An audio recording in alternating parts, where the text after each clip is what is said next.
Ola, moi boas tardes.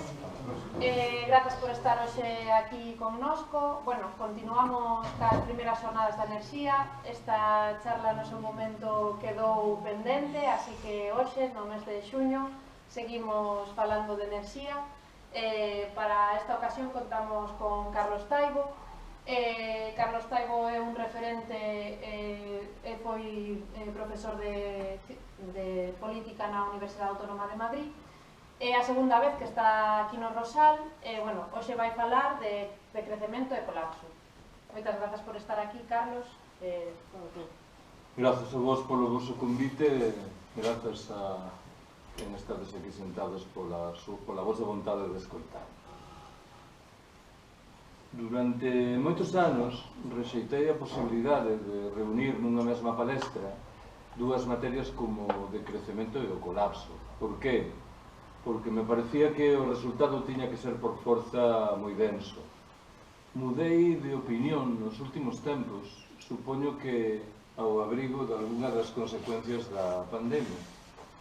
Pareceme hoxe que falar exclusivamente de decrecemento sen referirse ao risco dun colapso que está próximo é pouco feliz. E ao mesmo tempo falar únicamente do colapso sen mencionar as ferramentas que emprega a perspectiva do decrecemento non é afortunado. Así as cousas, vou vos propor 4 reflexións sobre decrecemento, outras tantas sobre colapso, para rematar por manter a simetría aritmética con 4 conclusións. Permitídeme, antes de entrar en materia, que formule unha observación case persoal. Cando eu comecei a traballar na perspectiva do decrecemento, hai 12 ou 14 anos, por trás estaba a idea, rara vez verbalizada, de que as ferramentas que move esa perspectiva debían permitirnos esquivar o risco dun colapso xeral. A miña percepción a respeito foi mudando co paso do tempo, e hoxe síntome máis cómodo na idea de que esas ferramentas seguen a ser úteis máis ao servizo dun proxecto distinto, o de ensinarnos a movernos no escenario dun colapso que me parece cada vez máis dificilmente evitable. Cal é a primeira das observacións sobre decrecemento que quero facervos? Na visión común, nas nosas sociedades, o crecemento económico é unha bendición de Deus. O que se nos ven dicer é que aí onde hai crecemento económico hai tamén cohesión social, servizos públicos razoablemente alicerzados, niveis altos de consumo, a pobreza, o desemprego, en fin, non gañan terreno. Pareceme a min que sobran os motivos para recear de todas estas supersticións. Permitídeme que formule media dúcia deses motivos. Primeiro, o crecemento económico non xera, ou non xera necesariamente cohesión social. China, como ben sabedes, creceu notablemente nas 3 últimas décadas. Non creo que ninguén afirme que China é hoxe un país socialmente máis cohesionado do que era 30 anos atrás. Segundo, a relación entre o crecemento económico e a xeración de postos de traballo é moito máis nevoenta do que podería parecer. As economías capitalistas desenvolvidas creceran notablemente nas últimas décadas unha etapa na que procederan a destruir en termos numéricos obxectivos aritméticos postos de traballo. Terceiro, o crecemento económico provoca a miúdo agresións medioambientais literalmente irreversibles, que configuran unha herdanza dramática en termos dos dereitos dos integrantes das xeracións vindeiras. Cuarto, en paralelo co anterior, o crecemento económico facilita o esgotamento de recursos básicos que sabemos de novo non van estar ao dispor dos membros desas futuras xeracións que veño de mencionar. Quinto, o crecemento económico dos países ricos bebe, nun grau ou noutro, do expolio dos recursos humanos e materiais dos países pobres, algo que debe configurar, claro, un problema moral elemental. Sexto e último, no ámbito individual, O crecemento económico posibilita o desenvolvemento dun xenuíno modo de vida escravo en virtude do que tendemos a pensar que seremos máis felices canto máis traballo teñamos, máis cartos gañemos e, sobre todo, máis bens consigamos consumir. Por trás deste modo de vida escravo hai como pouco tres grandes piares. O primeiro chámase publicidade. Un conxunto de técnicas, ben o sabedes, moi eficientes, que nos obrigan a comprar o que a miúdo non necesitamos e, chegado o caso, máis aínda, aquilo que inicialmente, de maneira obxectiva, nos repugna. O segundo pilar é o crédito, que permite ou permitía que obtiñamos os recursos necesarios para adquirir iso que non precisamos. E terceiro, en fin, é a caducidade. Os bens son producidos de tal maneira que nun período de tempo moi breve deixan de funcionar de tal maneira que nos sentimos na obriga de comprar outros novos. Vai a segunda das miñas observacións. A perspectiva do decrecemento parte da identificación dun problema central, os límites medioambientais e de recursos do planeta. Dinos que se vivimos nun planeta con recursos limitados, e vivimos, non parece que teña moito sentido a aspiración a seguir crecendo ilimitadamente. Tanto máis, canto que sobran os motivos para concluir que deixamos atrás as posibilidades medioambientais e de recursos que a Terra nos oferece. Pensade que, segundo unha estimación, a pegada ecolóxica española é hoxe en día de 3.0. Que significa isto? Significa que para manter as actividades económicas existentes no Estado español neste momento precisamos 3 veces o seu territorio. Como se mal resolve este problema? A través dunha presión inxente desenvolvida sobre os direitos dos integrantes das xeracións vindeiras, sobre os direitos de moitos dos habitantes dos países do sur e tamén, e por certo, sobre os direitos dos integrantes das demais especies coas que, sobre o papel, partillamos o planeta. Ante un escenario tan delicado como este, sempre me considero na obriga de recuperar dúas opinións que formulou no seu momento un dos pensadores que máis admiro, o finado filósofo greco-francés Cornelius Castoriadis. Hai se cadra un cuarto de século, Castoriadis confesou que lle producía metade fascinio, metade indignación comprobar como as persoas que entre nós reivindican transformacións radicais son inmediatamente castigadas coa etiqueta de soñadores incorrexíveis. En cuanto, e polo contrario, os nosos responsáveis políticos que na maioría dos casos ollan a 2 anos vista as próximas eleccións, son presentados como persoas ecuánimes que teñen respostas obxectivas a todos os problemas relevantes.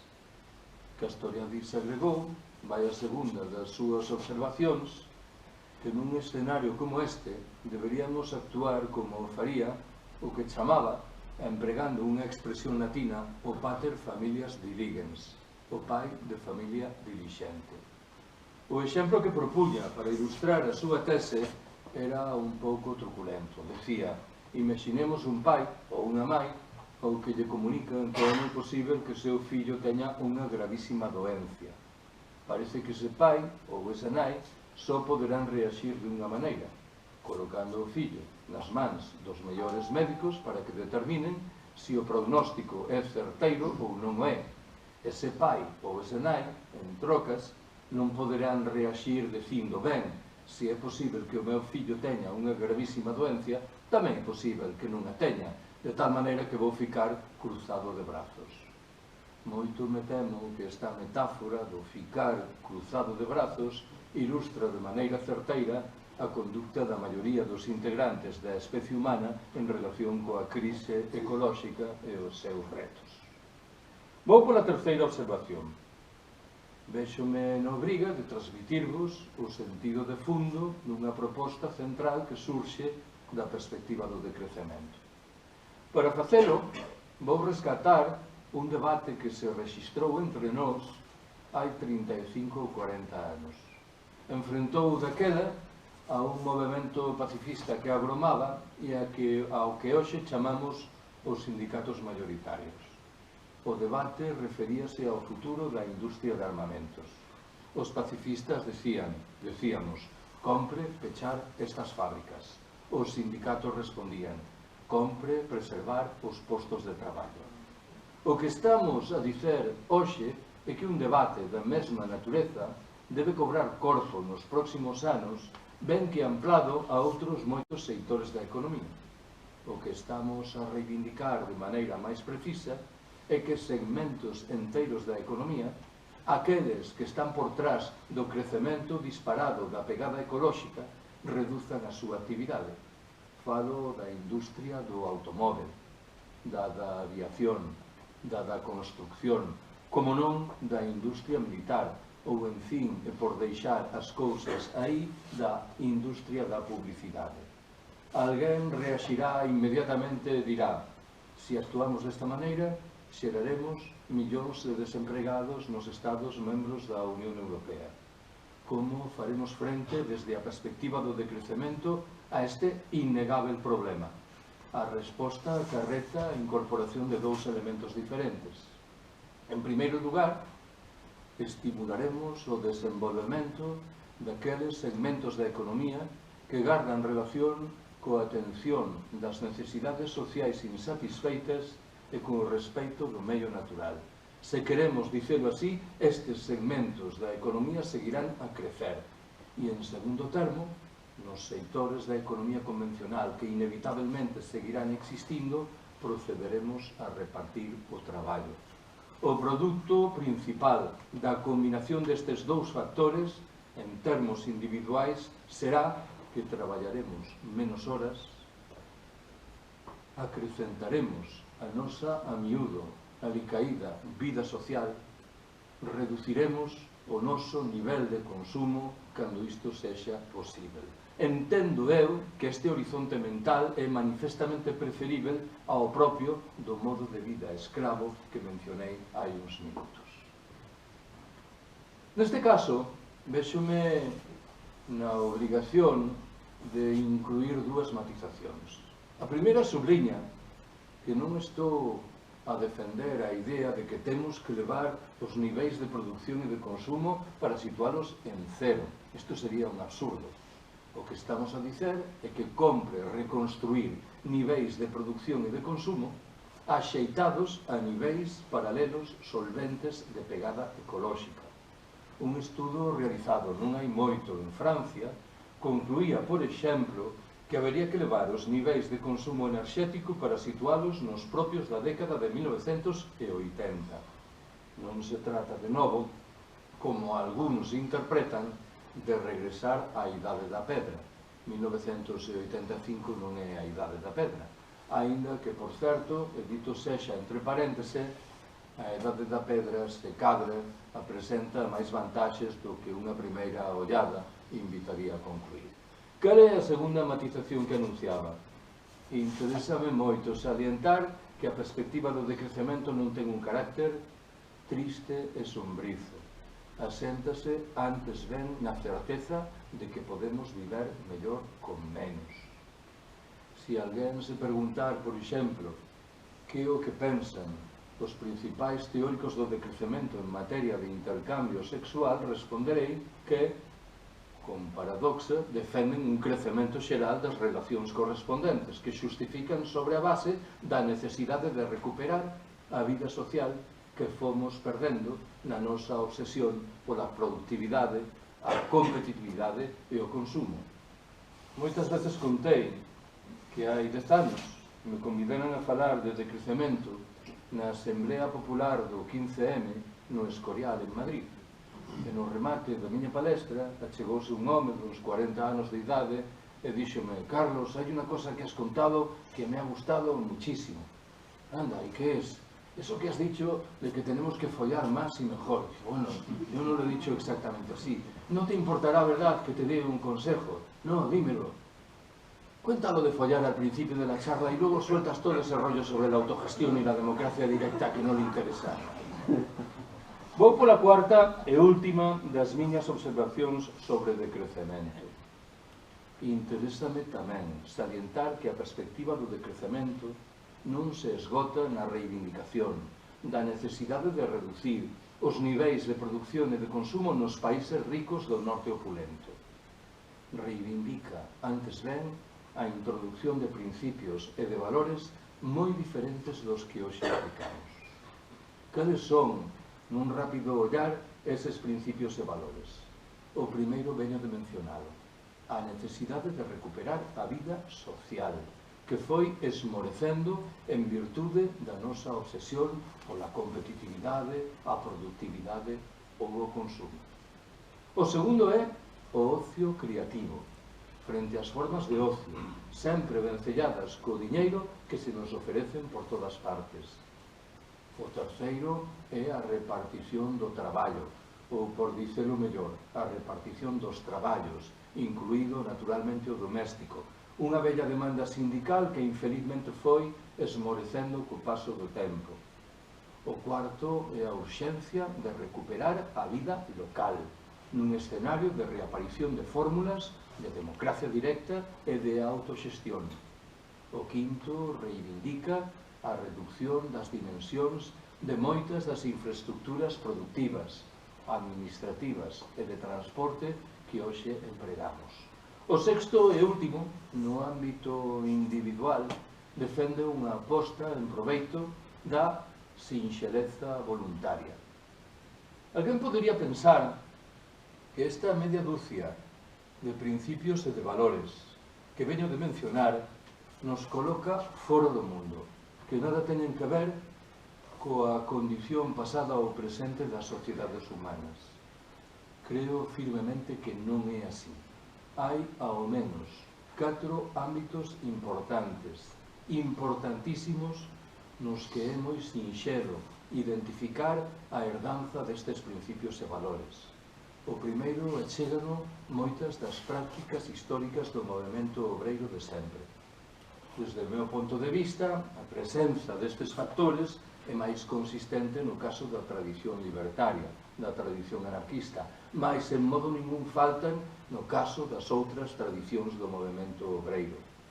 Un segundo ámbito de manifestación chega da man diso que, dun tempo esta parte, chamamos traballo de cuidados, protagonizado de maneira abrallantemente mayoritaria por mulleres, materializado no cuidado amoroso de vellos e de cativos, as máis das veces lonxe das relacións monetarias e sempre ecolóxicamente sustentável.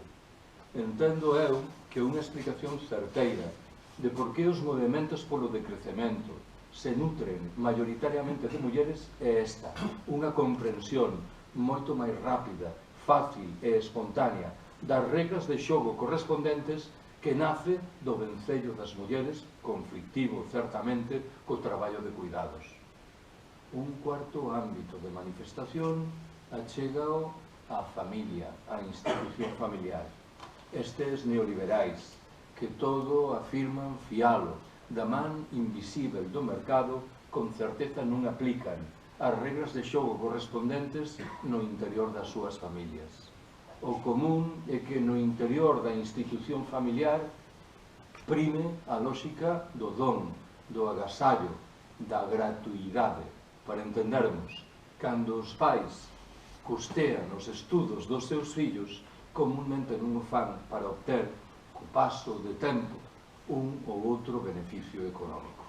Hai un cuarto e último ámbito de manifestación destes principios e valores, o que proporcionan por igual moitos elementos de sabeduría popular dos nosos labregos vellos e moitas prácticas cotidianas deses habitantes dos países do sur que teimamos en descualificar como primitivos e atrasados.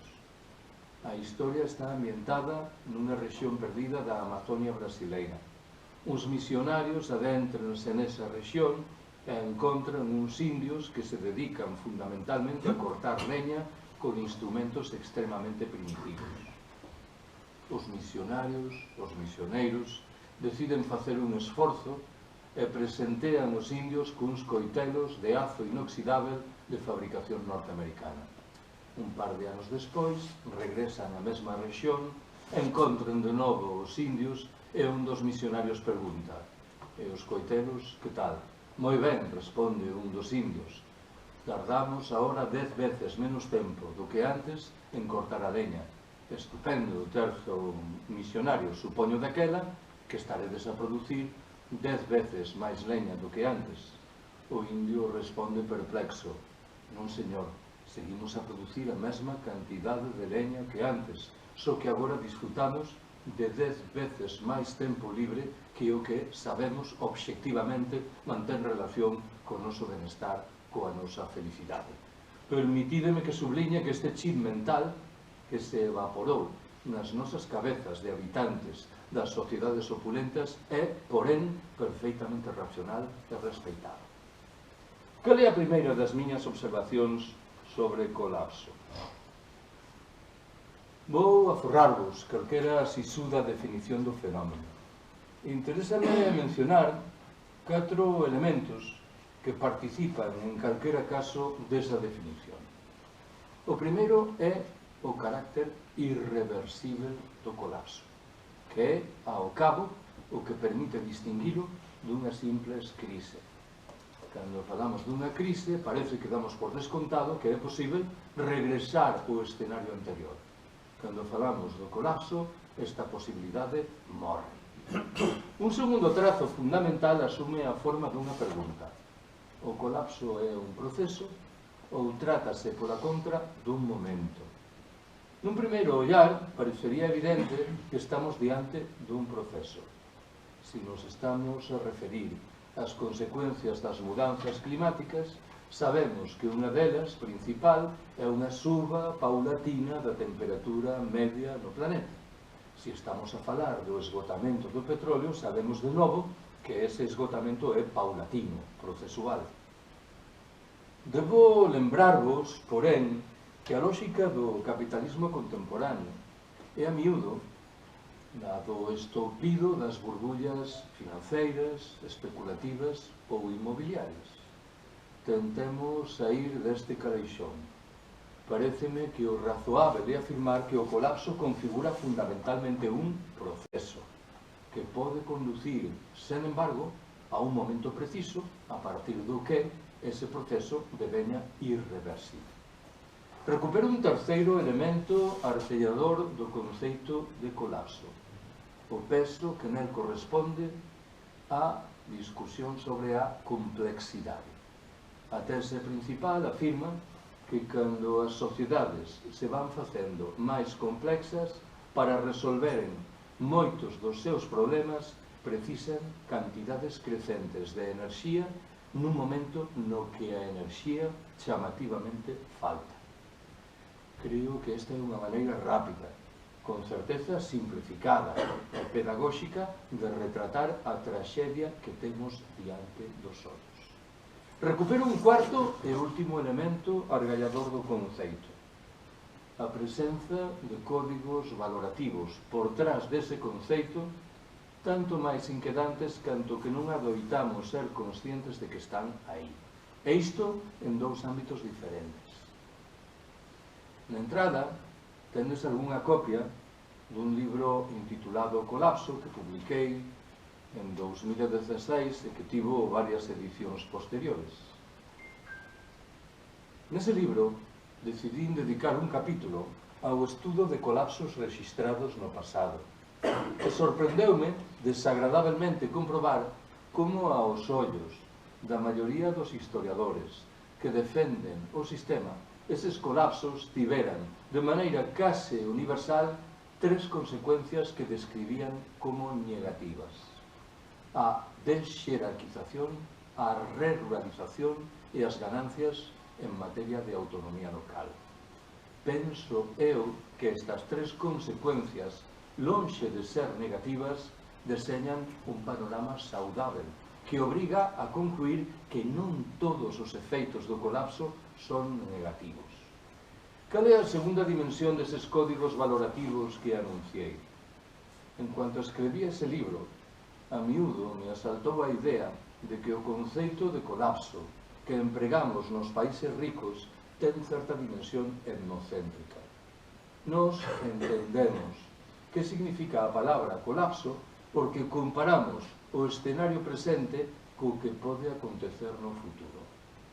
Explicar que é o colapso a unha cativa nacida na faixa de Gaza pareceme extremamente difícil. Por qué? Porque non disfruta da posibilidade de asumir esa comparación. A súa vida cotidiana foi, desde a orixe, desde o primeiro momento, un xenuíno e prolongadísimo colapso. Vai a segunda das miñas observacións sobre o colapso. Ten sentido que me pregunte cales son as causas previsíveis dun colapso xeral do sistema e cales os trazos imaxináveis do sistema que agromará con posterioridade a ese colapso. A primeira destas tarefas vou asumir de maneira moi rápida, dicindo que as dúas causas principais son, dunha banda, as mudanzas climáticas e doutra, o esgotamento de todas as materias primas enerxéticas que hoxe empregamos.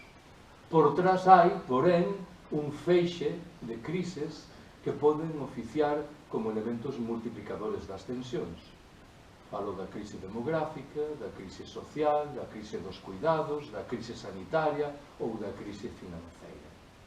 Interésame máis responder a segunda pregunta, esa que plantexaba cales son os trazos previsíveis da sociedade post-colapsista. O primeiro deses trazos será, con certeza, unha reducción significativa do tamaño da populación humana, que se axeitará, ben é certo, a patróns diferentes segundo unhas ou outras rexións xeográficas. Nun segundo chanzo, o colapso suporá outra reducción que neste caso alcanzará a oferta de enerxía e terminará coa civilización do automóvel tal e como hoxe a coñecemos. Acabará tamén, por certo, co comercio internacional. Unha estimación recente concluía que os custos de movimento dun contendor, dun container, se multiplicaran entre 10 e 12 veces nos 2 últimos anos, con consecuencias macroeconómicas que é fácil intuir.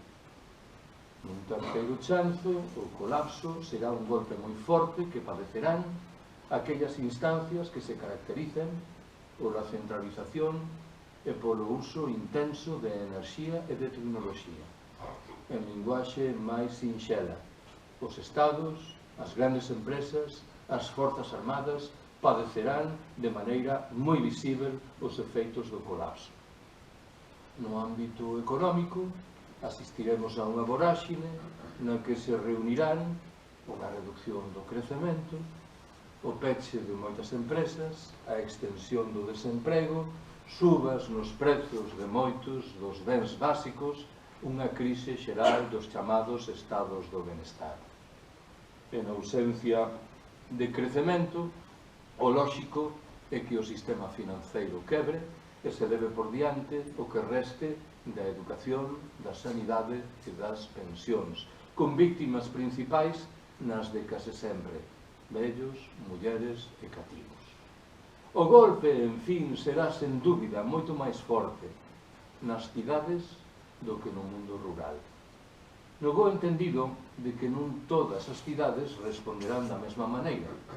Sairán mellor paradas aquelas que están en encrucilladas de camiños, que contan con auga en abundancia, que dispoñen nos seus arredores de superficies agrícolas importantes e que teñen un carácter máis ben vetusto e tradicional.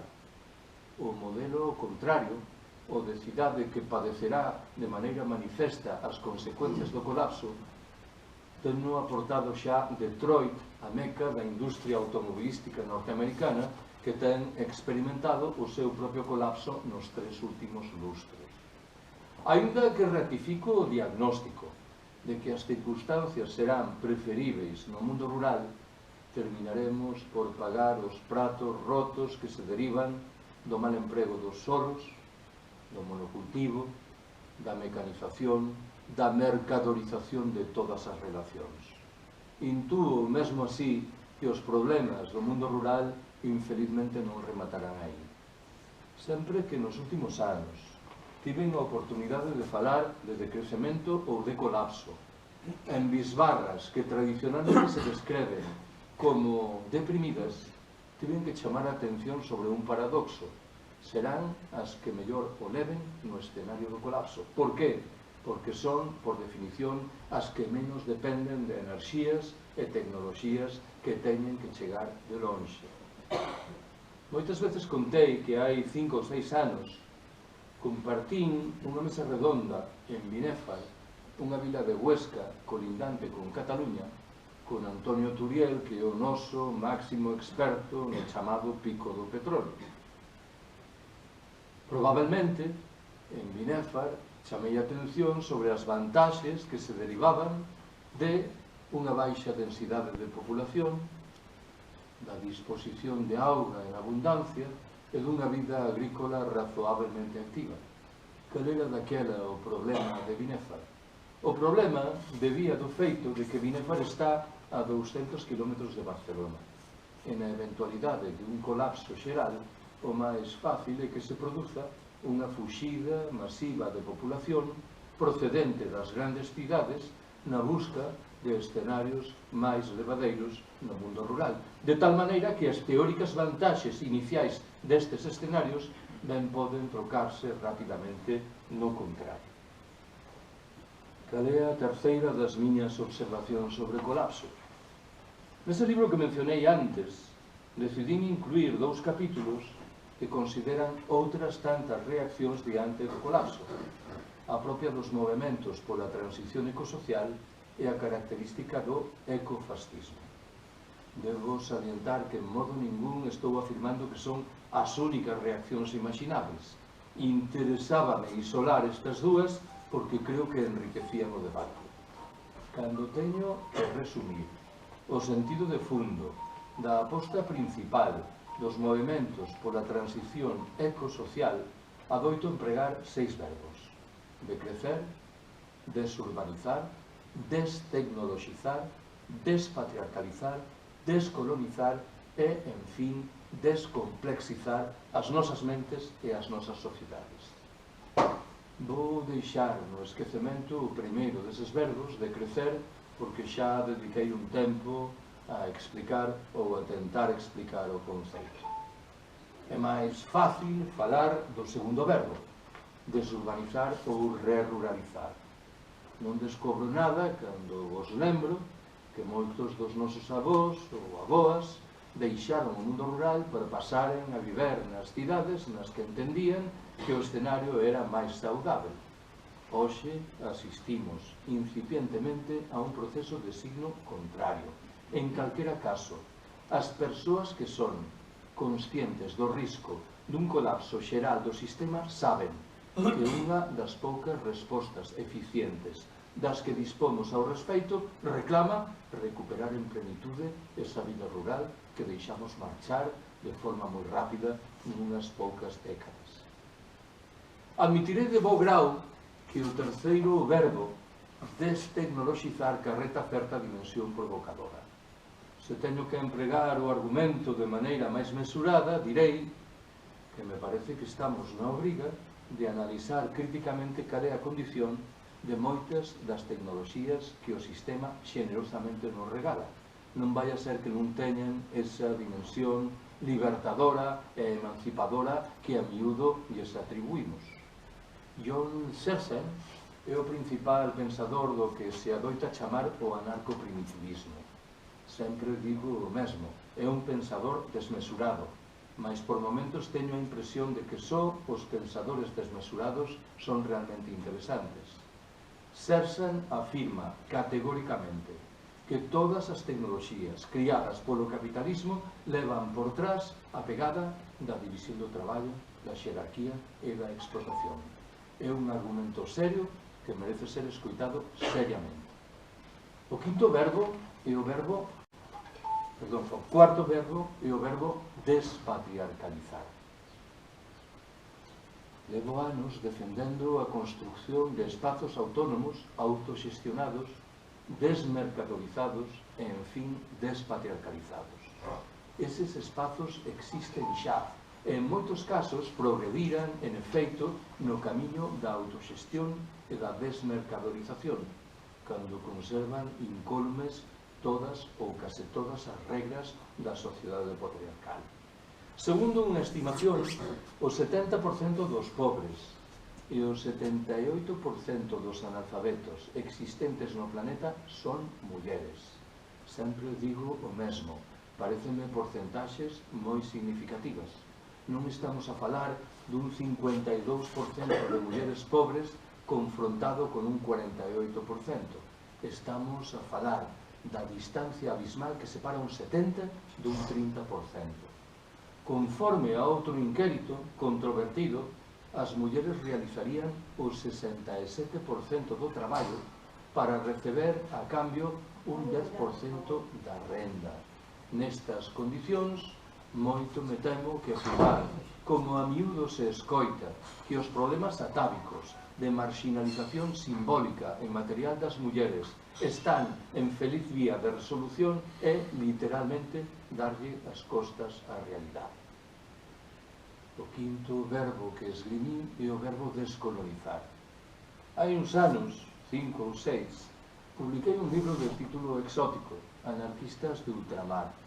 En sustancia, era un estudo relativo a como os primeiros anarquistas europeus, que pasaran a viver nos países do sur do planeta nas 3 últimas décadas do século XIX e nas 3 primeiras do XX, se relacionaron cunha chea de comunidades indígenas que desenvolvían espontáneamente prácticas de autoxestión e de apoio mutuo. Esa relación foi complexa. Nalgúns casos deu frutos interesantes, como aconteceu en Perú, en Bolivia ou en México. Mas na maioría a relación foi ou nula ou tensa. Vou partir da presunción, que é miña, de que o anarquismo é, de todos os fillos da Ilustración Europea, aquel que mellor preparado estaba para enfrentar o encontro, o choque colonial. Se o propio anarquismo medio naufragou na tarefa, non sei que non haberá que dicer dos outros fillos da Ilustración Europea.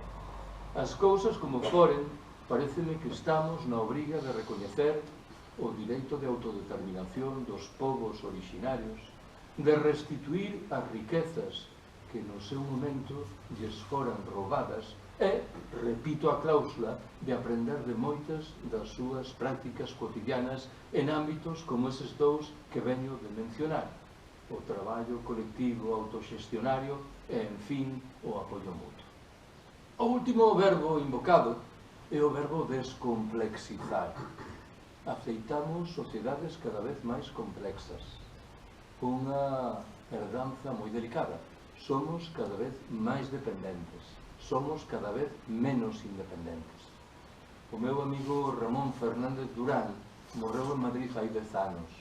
Nos seus 2 últimos libros, case póstumos, repetía unha e outra vez unha idea. Decía: moitos dos deserdados do planeta, habitantes dos países do sur, están paradoxalmente en mellor posición do que a nosa para facer frente ao colapso xeral que se aveciña. Por que? Viven en pequenas comunidades humanas. Preservaran unha relación moito máis fluida co medio natural e mantiveran unha vida social moito máis rica que a nosa.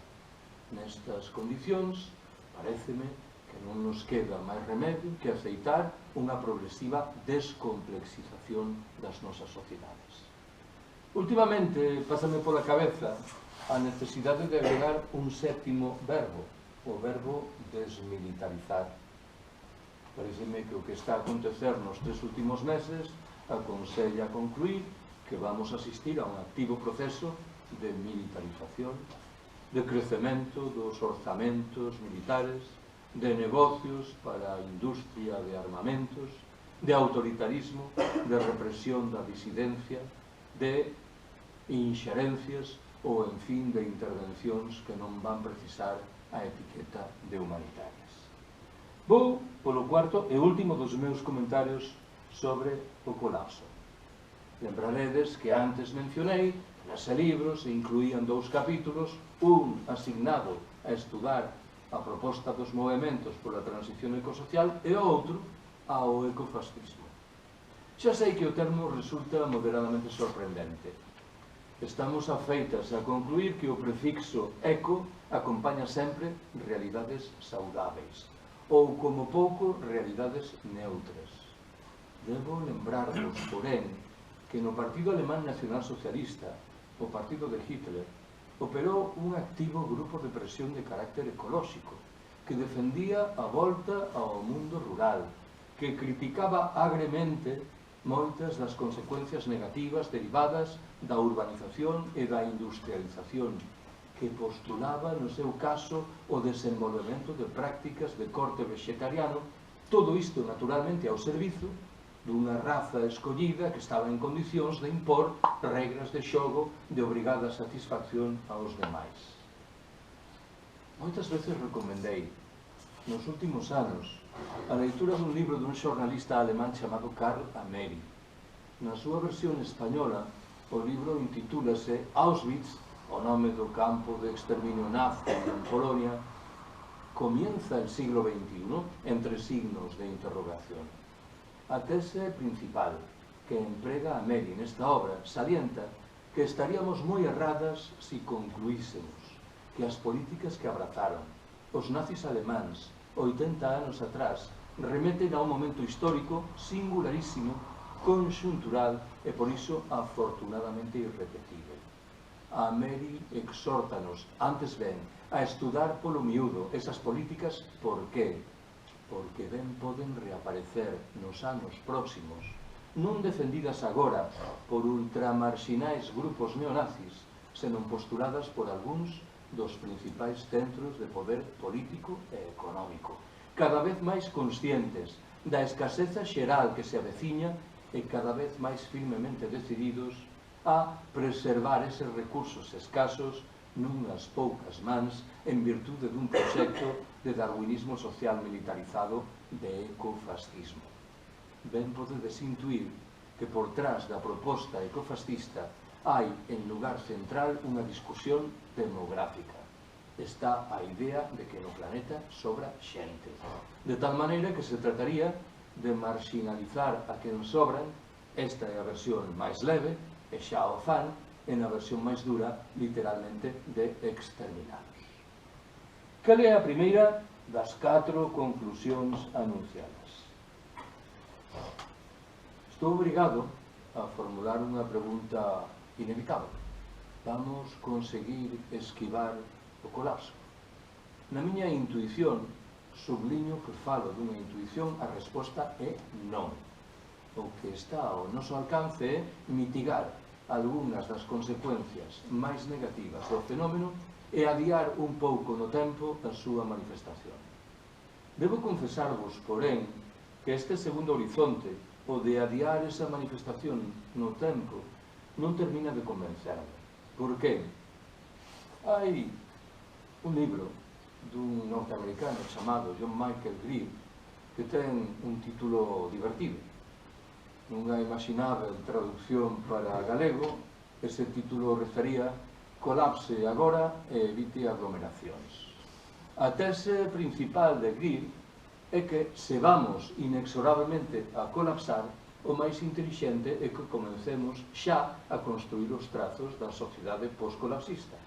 Agora que as mudanzas climáticas aínda non fixeron valer todas as consecuencias negativas, agora que aínda dispomos de materias primas enerxéticas en cantidades máis ou menos importantes, desde a lembranza de que os colapsos adoitan ter consecuencias saudáveis en materia de desxerarquización, ruralización e autonomía local, e desde a intuición por demais de que o colapso pode permitir que desaparezan de maneira rápida moitas das restriccións que operan no que atinxe a propiedade privada e a débeda. Cal é a segunda das miñas conclusións? Paréceme que é necesario identificar unha habilidade inxente do sistema que padecemos, a de conseguir que non fagamos as preguntas realmente importantes. Permitidme que vos propoña un exemplo que ilustra o que quero dicer. O discurso dominante afirma que temos que buscar novas fontes de enerxía para manter isto que alcanzamos e, no seu caso, para acrecentalo. Cal é a grande pregunta que consiguen que non fagamos? Realmente estamos interesadas en manter isto? Ou obteríamos, pola contra, francas vantaxes derivadas de prescindir de moitos dos elementos de irracionalidade das nosas sociedades? As forzas políticas emerxentes entre nós e algunhas das non emerxentes propoñen discusións interesantes relativas á condición do réxime no que estamos inseridas, mas desde o meu ponto de vista pouco ou nada nos din no que atinxe a condición do sistema que está por trás dese réxime. En que estou a pensar cando falo do réxime?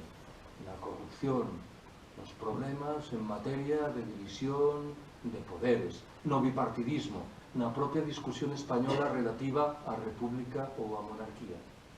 En que estou a pensar en trocas cando falo do sistema? En todas aquelas materias que non interesan os tertuliáns das radios e das televisións. No capitalismo, no traballo asalariado, na mercadoría, na alienación, na explotación, na plusvalía, na sociedade patriarcal, nas guerras imperiais, na crise ecolóxica, no propio colapso. Permitidme que resgate un dos sustantivos que veño de empregar, plusvalía. Fago sempre. Como ben podedes intuir, non estou a pensar nese imposto que compre pagar cando hai unha compra-venda dunha vivenda. Estou a pensar antes ben no conceito de plusvalía desenvolvido por Marx no primeiro libro do Capital, cando analiza críticamente como os empresarios explotan a man de obra e obteñen o beneficio. Hai uns anos correu polas redes sociais unha frase redonda que me parece daba no albo. Mais ou menos decía: ti que estás tan preocupado, tan inquedo, tan indignado coa corrupción, xa verás como vas flipar o día en que te decates do que é a plusvalía. A corrupción é un fenómeno inquedante, sistémico. Mas a plusvalía remete á explotación cotidiana, os 365 días do ano de miles de millóns de seres humanos. Canto tempo asignamos a discutir sobre a corrupción e canto dedicamos a plusvalía? Témome que o balance é realmente desolador. Vou pola terceira das miñas conclusións. Últimamente confeso que teño a impresión de que cando falo en público sobre estas materias, a metade das persoas asistentes pensan que son un optimista incorrixível e a outra mitade estiman que son un pesimista incorrixível tamén. Non preciso dizer que eu conto o mesmo para os primeiros e para os segundos. Sospeito que é máis relevante o que cada quen leva dentro da súa cabeza que o que eu obxectivamente digo. E desme permitir que formule dúas ideas que alimentan un optimismo mesurado. Unha relativa a algo que pode acontecer nos países ricos do norte e a outra chamada a identificar unha realidade xa presente nos países do sur. Cal é a primeira desas ideas? Parece que estamos na obriga de preguntarnos que efeito terá a conciencia que inevitablemente irá máis de que o colapso está cada vez máis perto. Por que haberíamos de desbotar a posibilidade de que esa conciencia se traduza nos nosos escenarios de vida nun rexurdimento da lógica da solidaridade e do apoio mutuo? Propoño un exemplo do que quero dicer. Pareceme que non destinamos o tempo suficiente a estudar eses grupos de apoio mutuo que agromaron no inicio dos confinamentos hai pouco máis de 2 anos. Eses grupos interésanme por 3 razóns diferentes. A primeira é a menos importante, ten un carácter case filolóxico. O feito de que moitos deses grupos decidiran autoatribuirse o nome de grupos de apoio mutuo. É o título dun libro maravilloso de Kropotkin no que demostra que hai moi numerosos e moi consistentes exemplos de especies animais que progresan a través da solidaridade e non da competición máis feroz. A segunda razón é máis importante. Desde o meu coñecemento, que é limitado, parece que debo afirmar que na maioría deses casos eses grupos foran artellados por xente común e non por activistas hiperconscientes de movimentos sociais críticos. Era a xente da rúa honestamente preocupada polos problemas que saltaban aos seus veciños ou veciñas. A terceira e última razón carreta unha obviedade. Neses grupos había unha franca preponderancia de mulleres, cando o que está no medio e o mantemento, a manutención da vida, as mulleres están sempre por diante. Isto que vos conto ten un refrendo interesante noutro libro de leitura moi recomendable. A súa autora é unha xornalista norteamericana chamada Rebecca Solnit. O libro, na versión española, intitúlase Paraísos en el infierno. É un estudo de como as clases populares reaxen en escenarios de catástrofe. Maremotos, terremotos, incendios pavorosos, os atentados de Nova York e de Washington en 2001, os bombardeamentos alemáns sobre Londres durante a Guerra Mundial, o propio colapso. Solnit conclúe que as clases populares reaxen neses momentos tétricos con alegría, con eficiencia e con solidariedade, a diferenza do que adoita acontecer cos integrantes das clases poderosas moito máis preocupados en manter a súa condición de privilexio. Cal é o outro factor que aconsella manter algún optimismo?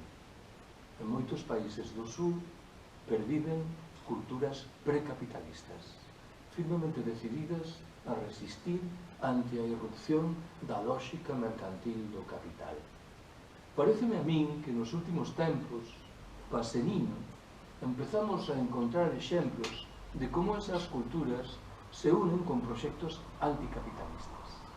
Entendo que isto é o que aconteceu nos últimos 25 anos, por exemplo, en Chiapas, en México, ao abrigo do zapatismo, e o que está a acontecer desde hai menos tempo en Rojava, esa faixa de territorio maioritariamente poblada por kurdos, situada no norte de Siria, ao abrigo, neste caso, do que se deu en chamar o confederalismo democrático. En ambos casos, creceran economías autoxestionario-cooperativas, que recean da institución Estado, que rexeitan por igual o capitalismo liberal e o socialismo de cuartel, que colocaran no miolo do proxecto de emancipación as mulleres, que decidiran preservar culturas ancestrais e que manteñen unha relación fluida e respeituosa co medio natural. Paréceme que faríamos ben en ollarnos no espello destas xentes. Vou pola cuarta e última das minhas conclusións.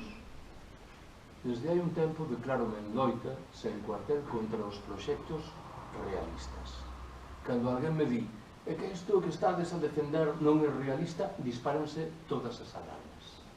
Non coñezo mellor ilustración das miserias do realismo que a transición política española, materializada en dous grandes partidos que se tornaran no goberno e en sustancia fixeran o mesmo, en dúas cúpulas sindicais que infelizmente non se opoñen a nada, en unha chea de medios de incomunicación que repeten monocordes as mesmas monsergas e manipulacións.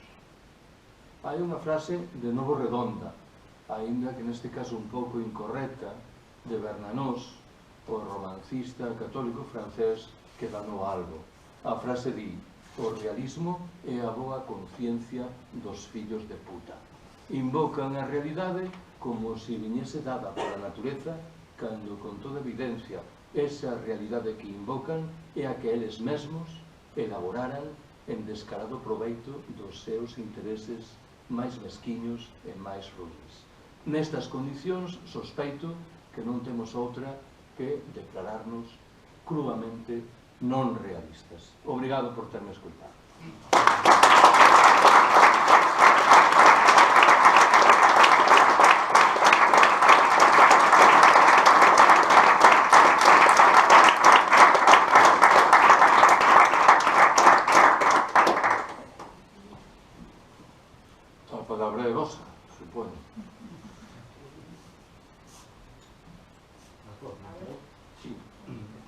que a situación será porque renta por sí misma ou porque está preparada para que así suceda?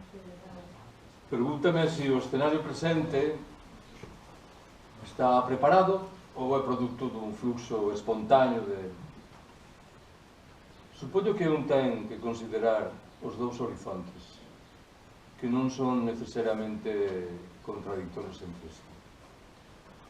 Eu penso, en primeiro lugar, que a modalidade de capitalismo que se registrou nas últimas décadas é un capitalismo abrallantemente curtoplacista que carecía dun proxecto de futuro, de tal maneira que se foi adentrando nun escenario que escapaba e escapa claramente aos seus intereses. Mas, ao mesmo tempo, no período máis recente, parece que está a agromar un tipo de capitalismo diferente, que este sí que ten un proxecto de futuro, no bo entendido de que, desde a miña perspectiva, é criminal, é o que chamei ecofascismo, que empeza a mover este tipo de carro coa vontade precisa de obter vantaxes especiais e de ratificar a súa condición de privilexio. Digamos que a miña resposta suxeriría que os dous elementos que invocas están presentes no bo entendido de que cada un deles responde a dúas modalidades diferentes de capitalismo. Sospeito mesmo así que o primeiro deses capitalismos, o curtoplacista, ainda segue sendo dominante, de tal maneira que temos tempo de abondo por diante para identificar o caos que vai seguir criando.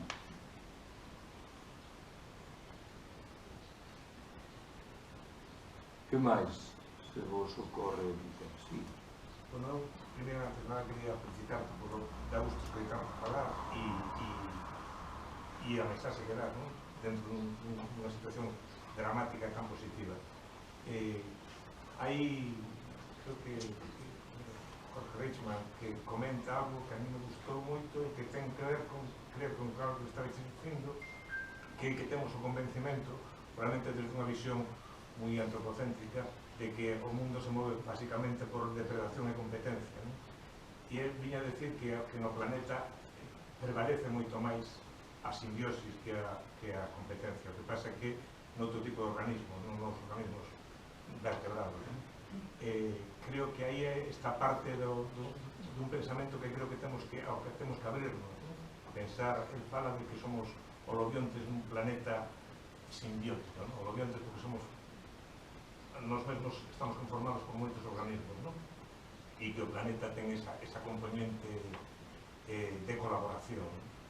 E bueno, é unha reflexión que me gustaría que comentaras. Concordo. O que acontece é que non estou seguro de que esa visión cumpra atribuída simplesmente a especies moi lonxe das humanas. Eu creo que o mesmo fenómeno históricamente se desenvolveu nas sociedades humanas. Explícome. Eu son un libertario. E moitas veces escoitei unha pregunta, ás veces formulada con ton inquisitorial, que ven dicer: bon, eso das ideas anarquistas está moi ben, mas cando se manifestaran de maneira sólida e prolongada na realidade? A maioría dos anarquistas adoitan responder esta pregunta invocando, eu que sei, a Comuna de París de 1871, os soviets nas revolucións rusas de principios do século XX, os consellos obreiros en Hungría, en Alemanha ou en Italia, as colectivizacións na Guerra Civil Española ou Rojava e Chiapas. Pareceme unha resposta lexítima máis insatisfactoria. Eu vou afirmar provocadoramente que a maioría das sociedades humanas, desde tempo inmemorial, nos 5 continentes, funcionaran sobre a base de códigos de autoxestión e de apoio mutuo, de tal xeito que o que é excepcional na historia humana é o Estado, o capital, e, gostaría de dicer isto, mas isto vai por outra canle, a sociedade patriarcal. A sociedade patriarcal remete a unha discusión moito máis difícil. De tal maneira que o que é excepcional na historia humana é a lógica da competición, e non o outro. Xa sei que o argumento que empreguei ten certa vocación provocadora, que deturpa un pouco a realidade, mas entendo que no seu alicerce fundamental é certeiro. Por iso digo que a única discrepancia con Rickman é que iso non só acontece en determinadas especies, animais pouco desenvolvidas ou vegetais. Déxame que che conte de todos os xeitos, e nada ten que ver coa tua pergunta, que hai 3 ou 4 anos Rickman explicou que estaba un día na Porta do Sol de Madrid nunha concentración, apareceu un rapaz novo e perguntoulle: eres Carlos Taibo, verdad? E o Jorge con moi bo criterio dixo: pois non son Carlos Taibo. E dixo o rapaz: ai que pena, porque tiña aquí un libro de Carlos e teria gostado moito que mo asignase. E Jorge viu que o libro non era meu, senón de Paco Ignacio Taibo, o escritor hispano-mexicano. Mas con bo criterio dixo: non é o libro de Carlos tampouco, mas eu, se queres, asino o libro. E asinou-no. Non sei se no seu nome, no de Paco Ignacio Taibo ou no meu, e non importa. Que máis? Sí. Ás veces teño a impresión de que o aumento da desigualdade que nas últimas décadas parece que leva a un ritmo máis acelerado que anteriormente é unha deriva do sistema capitalista ou empeza a ser unha preparación, unha toma de posicións ante esa situación de colapso? É un pouco o mesmo que dixen antes. Sospeito que son as dúas cousas ao mesmo tempo. O primeiro que compra facer é ratificar o diagnóstico. Parece que cando vamos saindo de cada crise, o fenómeno da desigualdade vai avanzando máis. Aconteceu ao abrigo da crise chamada financeira de 2007-2008. Voltou a acontecer ao abrigo da pandemia. Isto non deixa de ser unha evidencia. E supoño que se atribuímos a condición de crise ás sequelas derivadas da guerra en Ucrania, pois extraeremos a mesma conclusión. Eu tendo a ver o conceito de ecofascismo por detrás de todo isto. Está, no fundo, a idea de que o capitalismo non pode funcionar con 8.000 millóns de habitantes. De tal maneira que compre ir excluindo a camadas enteiras da populación humana. Ollo, non dixen explotando, dixen excluindo grupos humanos que xa non interesan.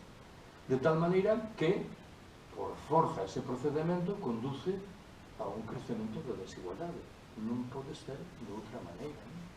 E isto parece que é tanto máis grave tanto que os nosos gobernantes non parecen tomar nota do que está a acontecer. Se estivesen tomando nota, terían posto os freos do crecemento, estarían saindo da mitoloxía do crecemento económico, terían loitado por redistribuir radicalmente a riqueza para evitar que ninguén fique no marxe, e terían apostado orgullosamente por proxectos colectivos frente ao individualismo lacerante das nosas sociedades. E con toda evidencia non é esta a súa aposta. Non só iso, últimamente, cando falo da guerra en Ucrania, ao final teño que referirme inevitablemente a estas discusións. E adoito lembrar que, se hai 3 anos alguén me tivese preguntado se eu acreditaba firmemente que o sistema ia experimentar un colapso, eu teria respondido que sí, que acreditaba. Mas probablemente teria agregado que, en virtude da miña idade, o máis probável é que eu non fose ver ese colapso. Hoxe xa non estou tan seguro. E non é porque eu experimentase unha rápida operación de rexuvencemento, sino porque os dados empezan a acumularse de maneira moi delicada. Digo de outra forma, ainda que non ten que ver coa tua pergunta.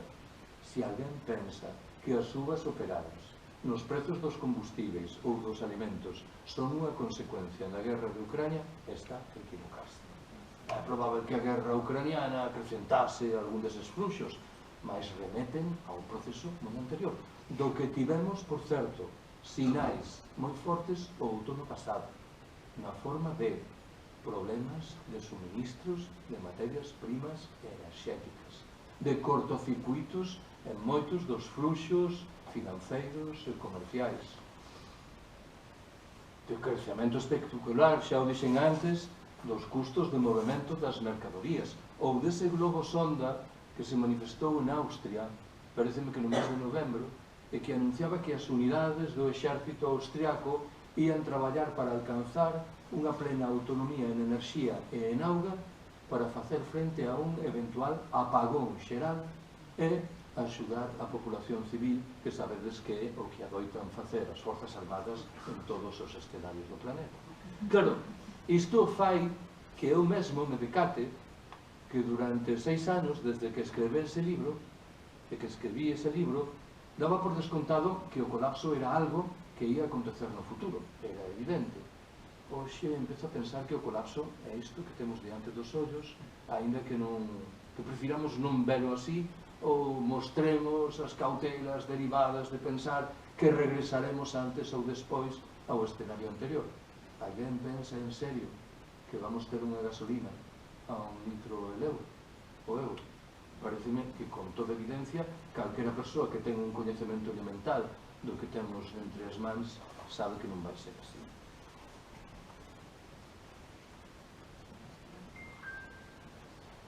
Que máis? Sí. Un libro moi conocido, Naomi Klein, que é a doutrina do shock. Nel, que defende máis ou menos, é que as elites políticas e económicas do capital se moven moi ben en situacións de shock, e incluso os provocan. Entendemos que se moven moi ben. Estamos, ademais, nunha situación de crise estructural do capital, desde que se acabaron os 30 gloriosos, que se chamaban.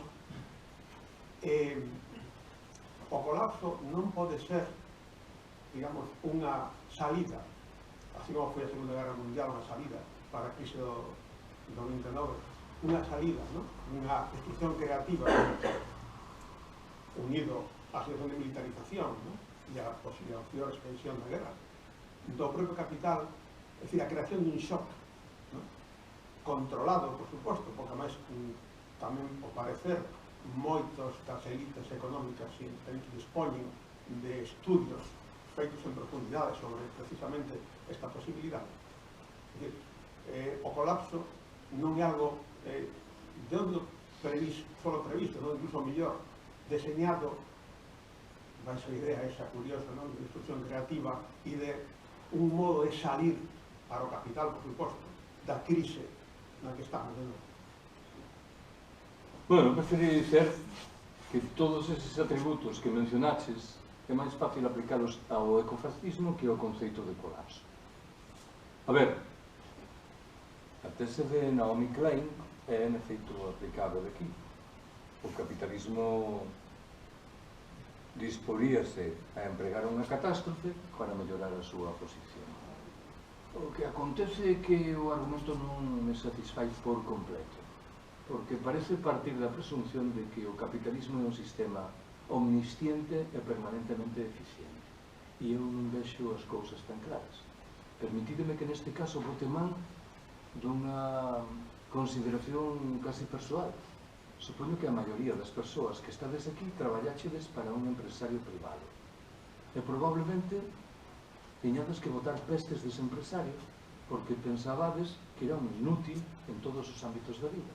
Como vai ser posible que un sistema criado por unha chea de inúteis, sen embargo, responda a unha racionalidade de fundo admirável? Digo de outra maneira. Os 3 últimos meses, infelizmente, tiven que falar moitas veces de Ucrania. Por certo, vou facelo mañán en Redondela e despois de mañán en Vigo. Con frecuencia encontro unha pregunta, afirmación que ven dicer: isto é unha guerra tramada polos grandes centros de poder financeiro, as grandes empresas transnacionais, as bolsas, que moven todos os resortes no planeta. Eu teño que reaxir dicindo, en parte sí, naturalmente sería absurdo negar todo isto, o poder de todas esas instancias, mas hai varios elementos que convidan a dúbida e aconsellan concluir que non está todo perdido. O primeiro dos elementos veño de mencionado. O capital non é tan omnisciente e eficiente como pode parecer. Comete erros que a miúdo son moi graves. O segundo, esas instancias de poder con frecuencia compiten entre sí. Isto xera escenarios que non son os inicialmente previstos.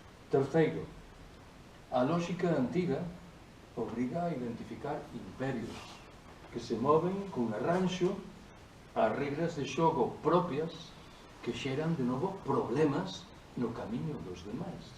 E cuarta e última, o colapso non vai ser un proceso tranquilo, de tal maneira que as cousas saian adiante como, en efeito, e ao abrigo do que dixeches, poden ter concebido determinadas instancias de poder. É un proceso traumático que pode provocar consecuencias inesperadas. Con certeza, a incipiente burguesía nacional rusa en 1917 pensaba que ia controlar un Estado-nación da man dun Estado burgués que imporía as súas regras e, porén, encontrou unha realidade distinta ao abrigo, neste caso, dunha traxedia, a Primeira Guerra Mundial, que fixo que moitos dos pronósticos ficasen no camiño. Non podemos desbotar en modo ningún isto, mas volto ao principio. O capitalismo non é o sistema tan rexo, tan capaz como para decidir en todo momento e lugar que o que precisa é desenvolver as ferramentas correspondentes. Mais aínda, eu entendo que o problema do capitalismo contemporáneo, ou ao menos o problema do primeiro dos capitalismos que antes mencionei, é que perdeu os mecanismos de freo que no pasado permitiran que ese sistema salvase a cara. E isto nos ten adentrado nun proceso que, eu admito, que resiste a interpretación que formulaches, mas que resiste outra distinta que afirma que o colapso é un fracaso descomunal do capitalismo que conduce a unha crise con perfis moi fondos e con horizontes difíceis de establecer. Non esquecemos, non debemos esquecer esta segunda dimensión interpretatoria.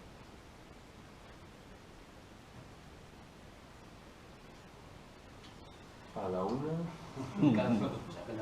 Ninguén fala.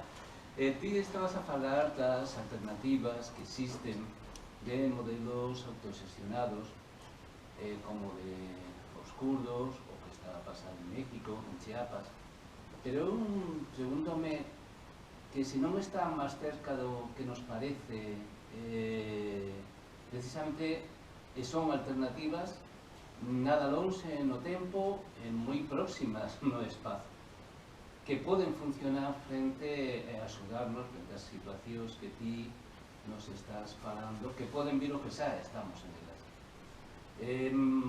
Aquí, nesta terra, non hai moito, estaban os muiños que se traballaban de forma compartida, podían ser propiedade dun, pero eran de varios fillos, eran da comunidade. Estaban os regos, que eran das comunidades. Estaban un poquinho máis arriba as pesqueiras, no Miño, que tamén eran das comunidades e que o manexaban entre todos eles. Era unha semipropiedade comunitaria particular, porque para arreglar os diques tiñan que traballar todos e repartían o tempo para pescar os salmóns e as lampreas.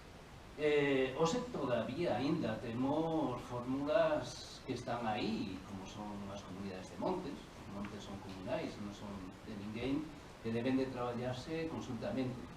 Aparecen alternativas como eso que se chama co-housing, os vellos autoxestionando os seus cuidados. É dicir, que hai cousas que están próximas e que non hai que ir moi lonxe, como decía, nin no espacio nin no tempo, e que poden servirnos e que poden ser palancas para axudarnos a adentrarnos en este mundo. Pero segurísimo que ti coñeces máis das que se podrían pensar. Tens razón. Agora ben, porque cando eu falei disto puxen o ollar fundamentalmente nos países do sur? Porque dixen que neses países perviven culturas precapitalistas que no noso caso foran esmorecendo co pasaxe do tempo. Non até o punto de morrer, mas creo que todo iso que mencionaste remete a culturas precapitalistas que existiran entre nós con moita fortaleza no pasado, mas que temos a necesidade de recuperar porque non están presentes coa suficiente claridade. todos os exemplos que puxeches son legítimos. O ano pasado publiquei un libro intitulado Iberia vaciada, que en sustancia é unha reivindicación de todo este tipo de fórmulas. Por exemplo, os espazos comunais dos concellos ou os concellos abertos, que se chaman en moitos lugares, que son fórmulas de democracia de base que teñen a súa orixe na Idade Media. Mas interésame salientar este problema que arrastramos entre nós é que no fundo remite a idea de que o que levamos na cabeza non nos prepara particularmente para mover o carro deste tipo de instancias, de tal xeito que temos unha tarefa por diante máis difícil da que corresponde aos habitantes de Chiapas ou de Rosado. Propoño un exemplo en forma de anécdota do que quero dicer. Pareceme que o exemplo ten interés en primeiro lugar porque retrata o que é unha cultura precapitalista e en segundo lugar nos sitúa no ronsel de identificar como esa cultura infelizmente foi esmerecendo. Os máis veteranos e veteranas lembraredes quen era Rafael Azcona. Foi, entre outras moitas cousas, o guionista de algúns dos filmes de Berlanga. Azcona contaba que na década de 1950 fixo unha viaxe de carro, de coche, entre Madrid e Zaragoza. E supoño que para descansar parou nunha vila, observou que había unha venta, entrou e pediu un café con leite. Apreciou que no balcón do bar había unhas magdalenas, pediu unha delas e resultou ser a máis saborosa que probara na súa vida. Consciente de que uns amigos iban facer a mesma viaxe, recomendoulles que procurasen a vila, a venta e probasen as magdalenas. Un tempo despois combina con eles e pregunta: encontraxe desa vila? Non a íamos encontrar, claro. Bueno, falaban en español, claro. E encontraste si la venta? Sí, estaba allí moi visible. E a que estaban buenas las magdalenas? No, no había magdalenas. Pero ¿cómo que no había magdalenas? ¿Preguntasteis por ellas? Sí, el camarero, más bien remiso a hablar, nos dijo: ya no las hacemos, las pedían mucho. Oye, coa frase, que un torpedo na liña de flotación de toda a nosa cosmovisión económica. Nos entendemos que se un ben é obxecto de demanda, o que temos que facer é producir, producir e producir. Que é o que pasaba pola cabeza do camareiro, vou supor que aragonés? Traballaba de pé, 14 horas diarias. E falando en propiedade non conversaba con ninguén. O único que escoitaba era un café con leche, un cortado e 2 magdalenas. Tiña decidido recuperar a súa condición de homo en detrimento da condición anterior de homo económicos. E traballar 6 horas e falar cos paisanos do que lle interesaba, de fútbol, tal vez. Permitídeme que saliente que o camarero aragonés non era un revolucionario. Era un resistente, sen máis. Era alguén que se negaba a aplicar a lógica mercantil do capital. E isto faltanos a nós na cabeza. A resposta do camareiro sorpréndenos e, sobre todo, sorprende a xente máis nova, porque tarda en comprender. Se quedan os que somos máis vellos, aínda vivimos, aínda que de maneira subterránea, ese tipo de cultura precapitalista. Tú ben o sabes que cando vas a moitos países do sur, isto é o pan noso de cada día, esa percepción. Mesmo os emigrantes que chegaran até nós, procedentes de América Latina e de África subsahariana, que parecen enfeitizados co consumo, o desenvolvemento e o crecemento, na súa vida cotidiana moitas veces revelan como este tipo de criterios influe poderosamente sobre a súa conduta.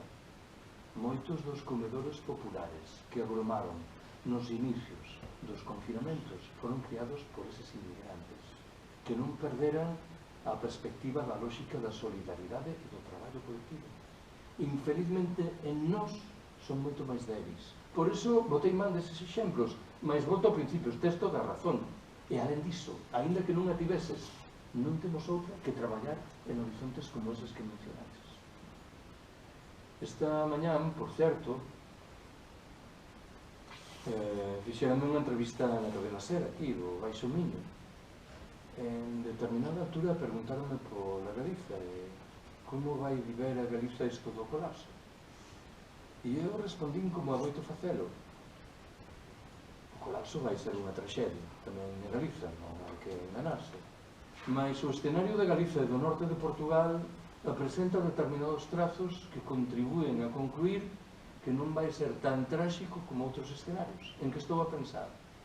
Primeiro, as mudanzas climáticas probablemente non se van traducir na Galiza nunha suba das temperaturas, senón nunha estabilización e mesmo nunha baixada. A tese que se emprega é que o desxelo do Ártico vai rematar coa corrente do Golfo, que ten un efeito elevador das temperaturas sobre as costas de Portugal, de Galiza e da cornixa cantábrica. Segundo, feitas transformacións radicais, ollo, feitas transformacións radicais, a Galiza e o norte de Portugal poderían autoabastecerse enerxéticamente. Terceiro, as cidades galegas, ou a maioría delas, exhiben espontaneamente un trazo que reivindican os movimentos pola transición ecosocial. Refírome ao feito de que nelas é difícil identificar a fronteira entre o mundo urbano e o mundo rural. En realidade, os mellores exemplos son as dúas grandes cidades portuguesas. Cando un deixa Lisboa, entra no deserto, na chaira.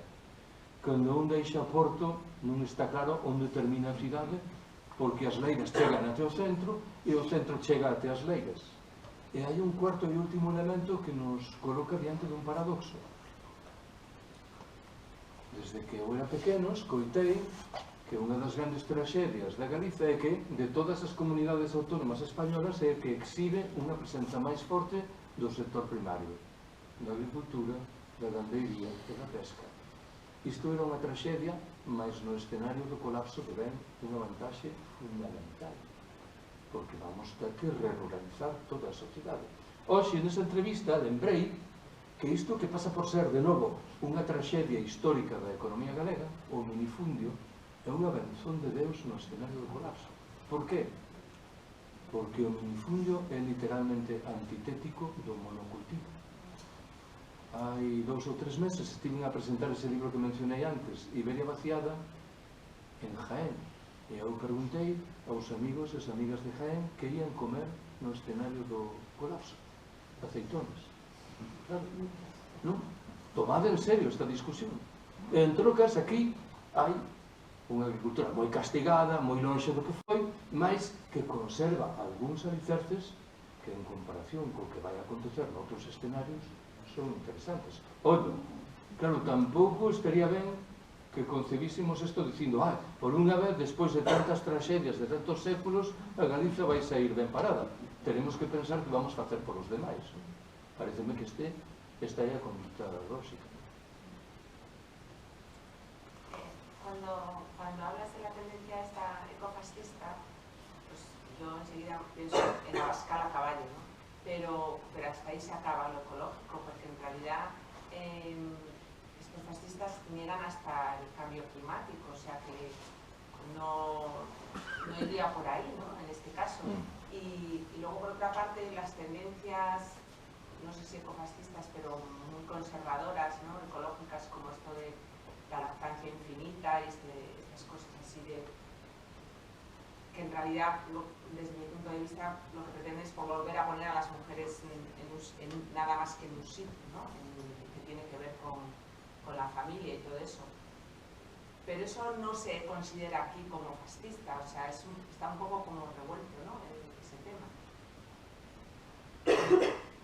É verdade, hai determinadas correntes do que se adoita chamar a ecoloxía profunda que se moven neste camiño. É certo que a etiqueta fascista é complexa, non? Porque realmente é un conceito moi manoseado, ás veces manipulado intencionadamente, de tal maneira que non debe ter cuidado, mas cando eu falo de ecofascismo asumo o mesmo risco. A ver, interésame máis o primeiro. O ecofascismo, tal como eu o penso, dixen antes que non é un proxecto de extrema dereita, de grupos neonazis. É un proxecto de algúns dos grandes núcleos do poder político e económico. E como tal, e con toda evidencia, non é un proxecto negacionista. Antes ben, é un proxecto que toma nota da fondura dos problemas que se derivan das mudanzas climáticas e do esgotamento das materias primas enerxéticas. Vox, en efeito, non é unha forza política ecofascista. Vox é unha forza de